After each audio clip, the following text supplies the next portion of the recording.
হিন্দুস্তানের চূড়ান্ত যুদ্ধ সম্পর্কে নবীজি সাল্লাল্লাহু আলাইহি সাল্লাম কি বলেছেন? নবীজি সাল্লাল্লাহু আলাইহি সাল্লাম নিজেও ২৭টা যুদ্ধে তিনি নেতৃত্ব দিয়েছেন সরাসরি। এর মধ্যে যে বিষয়টা আমাদের খুব খেয়ালে রাখা উচিত, যুদ্ধ আর জেহাদ দুইটা আসলে কি। নবীজি সাল্লাল্লাহু আলাইহি সাল্লাম জেহাদে নেতৃত্ব দিয়েছেন।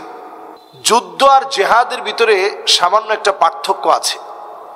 হিন্দুস্তানের এই বিজয় তখন আসবে যুদ্ধ এবং জেহাদের পার্থক্য যখন আমরা বুঝবো। জেহাদ হচ্ছে সেটি যেখানে মানুষের সবচেয়ে বড় তামান্না থাকে যে আমাকে অবশ্যই শহীদ হতে হবে।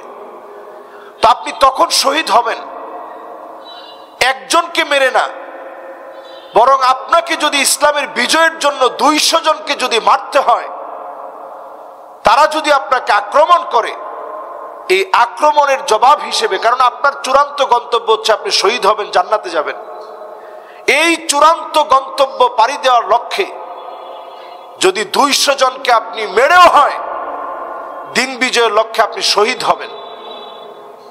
এই শহীদ হওয়ার তামান্না একমাত্র জিহাদের মধ্যে থাকে। আর যুদ্ধ হচ্ছে শুধু বিজয় অর্জন করা। মুসলমান কিন্তু শুধু বিজয় অর্জনের লক্ষ্যে কাজ করবে না, মুসলমান জিহাদের জন্য কাজ করবে, জিহাদের জন্য অনুপ্রাণিত হবে। আর যেখানেই জিহাদের জন্য অনুপ্রাণিত হয়ে কাজ করবে, ফলশ্রুতিতে দেখা যাবে আল্লাহ রাব্বুল আলামিন এমন বিজয় দিয়েছেন, অল্প সংখ্যক লোকদেরকে দিয়ে অধিক সংখ্যক লোকদের উপর আল্লাহ তাআলা বিজয় দিবেন।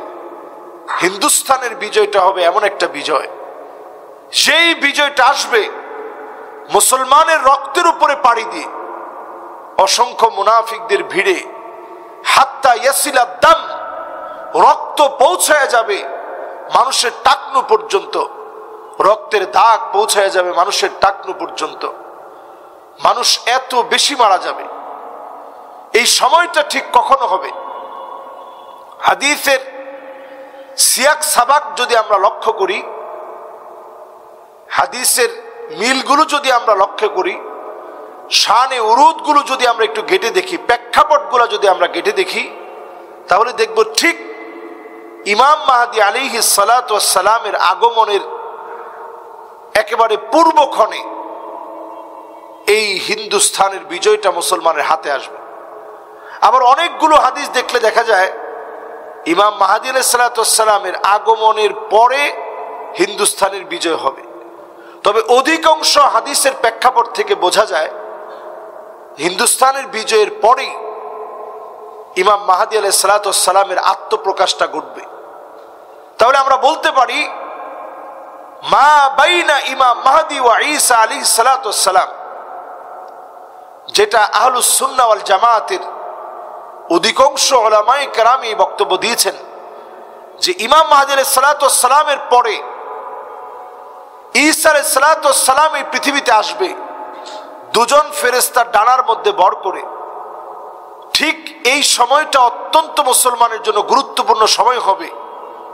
ইউসলিহুল্লাহু লাহু লাইলাতান ওয়াহিদা, এক রাত্রির ভিতরে আল্লাহ তাআলা একটা সময় দিবেন, পরিবর্তিত একটা সময় মুসলমানদের জন্য আসবে, যেই সময়ে মুসলমানেরা শুধু বিজয় আর বিজয় দেখবে।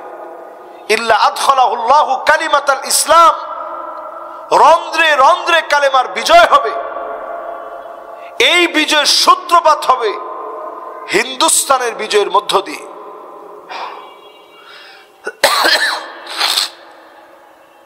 এই বিজয়ের সূত্রপাত হবে হিন্দুস্তানের বিজয়ের মধ্য দিয়ে।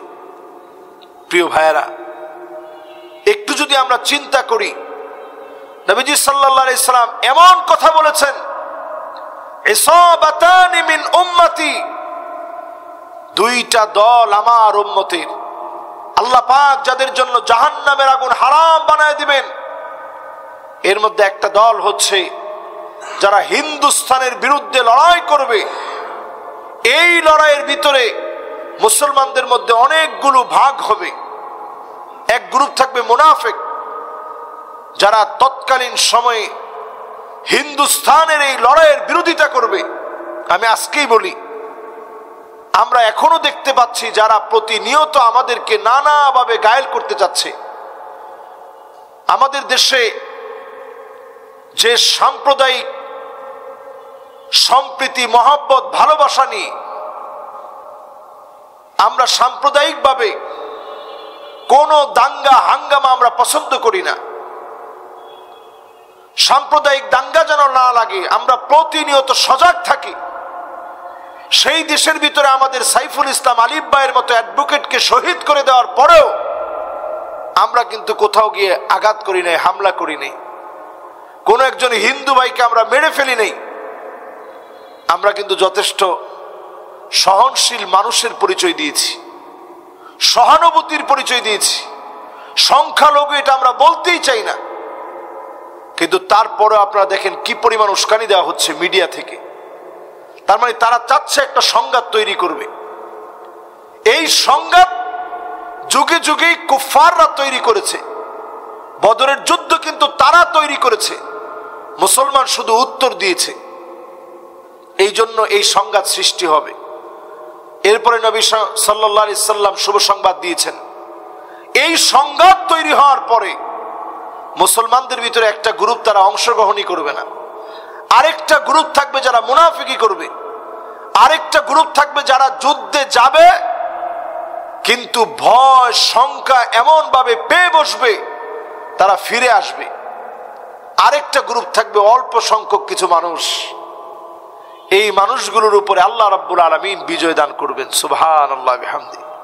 এই বিজয়টা আমার কাছে মনে হয় একেবারে অবিসম্ভাবী, চোখের সামনে আমাদের ভাসতেছে, খুবই সন্নিকটে। এই বিজয় আসার আগে ইমানি হিম্মত বাড়াতে হবে। আল্লাহ রাব্বুল আলামিন যেন আমাদেরকে তৌফিক দান করেন। আসসালামু আলাইকুম ওয়া রাহমাতুল্লাহি ওয়া বারাকাতুহু। আলোর পথে 24 24 ঘন্টা শুধু ইসলাম প্রচার।